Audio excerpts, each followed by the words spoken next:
Hello, I'm Zack Stanton. And I'm Adam Wren, and it's Friday, June 20th. And this is the Playbook Podcast. Without further ado, here are the topics driving the day, which is really one big story branching out in a few different directions. The first angle that we should talk about is geopolitical. What exactly is going to happen with Iran, and what is the US going to do? The thing everyone is going to be watching today will be happening in Geneva, Switzerland, where the foreign policy chiefs of the EU, Britain, Germany, and France will meet with their Iranian counterpart in an attempt to stave off escalation. And that, of course, comes after the White House announced yesterday that President Donald Trump will decide on whether to attack Iran within the next 2 weeks.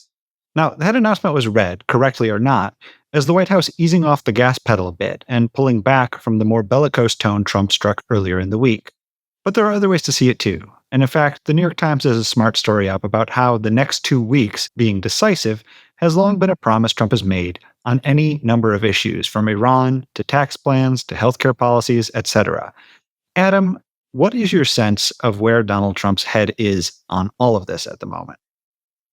Zach, I think President Trump rightly realizes that this is a fulcrum moment in his second term. But I think that he thinks that this is really going to decide a lot of his domestic and foreign agenda. And he's hearing this talk of a potential MAGA civil war from people like Steve Bannon, who has been critical of foreign entanglements and actually lunched with the president yesterday. And so I think he has a lot of people in his ear. He's hearing this. Our own Dasha Burns has reported that the direction of travel is towards a limited intervention, blasting Fordow and trying to get to these nuclear enrichment sites. But I think he's really curious here, and he's trying to buy as much time as possible. And so when he said 2 weeks in a statement read by Caroline Leavitt yesterday, I really read that as him trying to buy some room to operate, calling for more diplomacy, trying to delay the decision until the last minute. So there's the international side to all of this, of course, but there's also a huge domestic political side. And I want to hone in on that for the second thing that we are talking about, which is how this is reverberating in American politics. And there's been a ton of talk about the possibility that an attack on Iran could sort of permanently fracture the Trump coalition between the America First crowd and the more traditional GOP interventionist set. And Adam, I know that you've been working the phones reporting this out. Tell me what you're hearing. Is the MAGA Civil War talk real or overblown, or how would you characterize that? I would say that earlier in the week and even late last week that there was significant talk of a MAGA civil war. Charlie Kirk, who runs Turning Point USA, tweeted that no issue currently divides MAGA more than foreign policy. But I talked to Charlie Kirk this week, notably after Vice President J.D. Vance posted to X earlier this week kind of an explainer about where he thinks the president's head is at and the decision that President Trump is making and the fact that he's earned a lot of trust on non-foreign adventurism. And Charlie sounded very different when I talked with him compared to where he was at the beginning of the week. He told me that there's no civil war. He doesn't think it's a civil war. He thinks it's a sign of health that there's some disagreement in the MAGA movement. But you can see, reading quotes people like Bannon and others have given to reporters over the week, you can see MAGA sort of reconciling themselves to this idea that perhaps it's a limited strike, perhaps there won't be extended involvement. I talked to Ryan Jerdersky, who is friendly with Vice President Vance and worked on one of his PACs on a Senate campaign. He kind of colorfully told us that it's just bombs as long as there's no troops on the ground, that we're sort of limiting our involvement, and MAGA could be supportive of that and indeed, understand it. Does the America First faction feel like the interventionists are sort of winning the battle at this moment in time? Because it kind of feels, as Dasha has noted in her reporting, that is the direction that Trump seems to be heading, is towards a limited strike. And I know that Charlie Kirk, as you said, suggested that there's room for disagreement within the MAGA universe. But it is interesting because there hasn't been really room for disagreement in the MAGA universe on all too many issues. It seems that they pretty much march in lockstep with whatever Donald Trump's policy preference is. Yeah, I think that's right, Zach. I think that the last time that we've seen such consternation in the MAGA movement is on H-1B visas last year or even earlier this year. And so this, along with that, I think are the biggest points where there's a sense that things could go a little bit off the rails.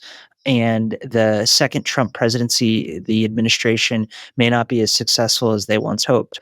But I thought Bannon, in talking to the Financial Times this week, captured it accurately, where he said, look, we're going to have significant disagreement all the way up to the point where Donald Trump makes his decision. If he's privy to intel that we don't know about and decides to strike, then we're going to find a way to be with him. And so I think that MAGA is resigning themselves to the idea that Trump is moving towards a possible strike, and that if it's just this strike, that they can abide that, they can support that and move forward from here.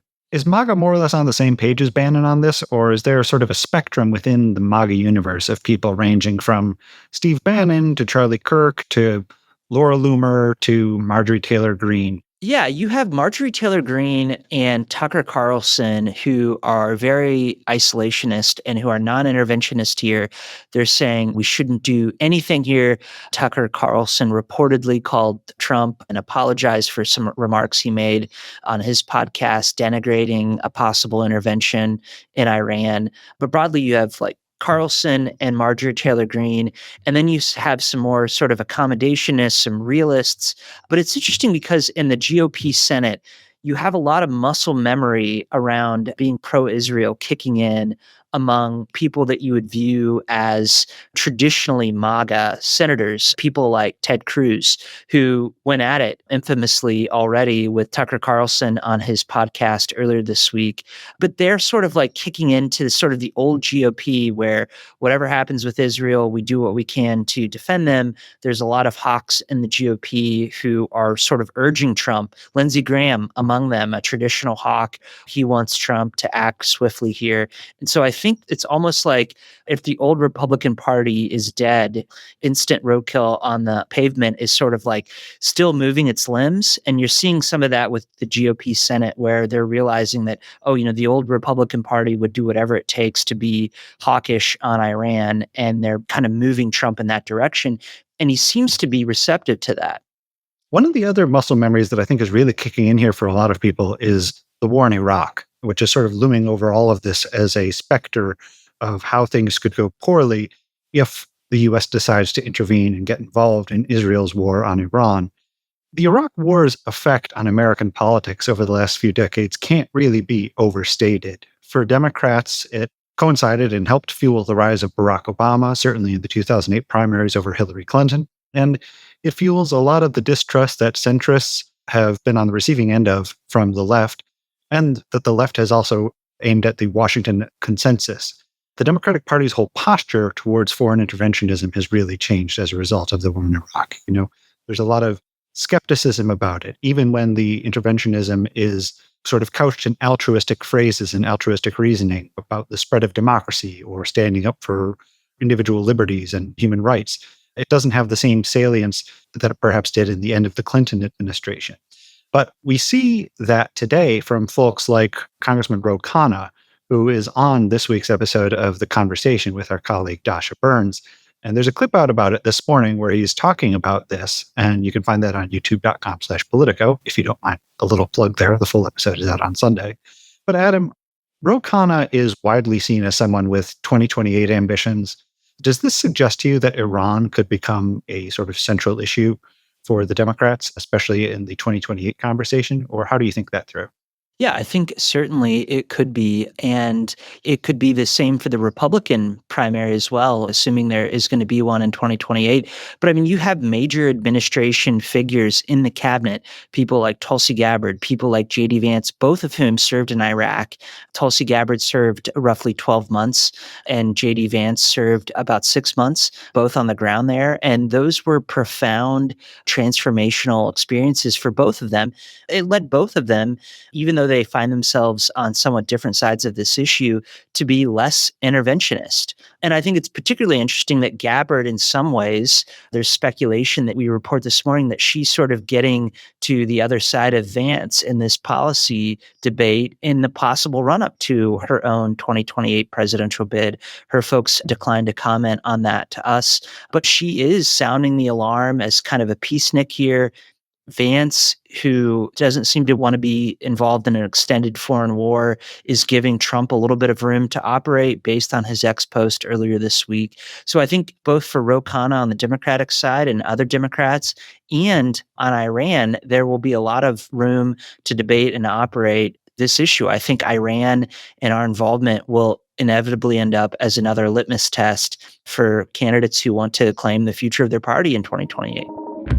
Well, we'll have to leave it there for this morning. Adam, thanks. This was great. Good to be with you, Zach.